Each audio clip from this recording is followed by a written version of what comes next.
অনলাইনে কেনাকাটার নামে প্রায় ৩৫৩ কোটি টাকার পণ্যের ভুয়া অর্ডার দিয়ে জাপানে গ্রেপ্তার হয়েছেন ৩২ বছর বয়সী এক নারী। মেউ ইউশিদা নামের এই নারী পেশায় রেস্তোরাঁ কর্মী।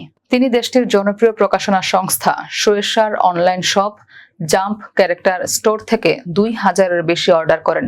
প্রায় ২ বছর ধরে ২৩৮টি ভিন্ন অ্যাকাউন্ট ব্যবহার করে এসব অর্ডার করা হয়। জনপ্রিয় অ্যানিমে ও ম্যাঙ্গা চরিত্র ওয়ান পিস এর পণ্য অর্ডার করলেও তিনি কখনো সেগুলো গ্রহণ করতেন না। কখনো ভুল বা কাল্পনিক ঠিকানা দিতেন, আবার কখনো ক্যাশ অন ডেলিভারির পণ্য গ্রহণ না করেই ফেরত পাঠাতেন।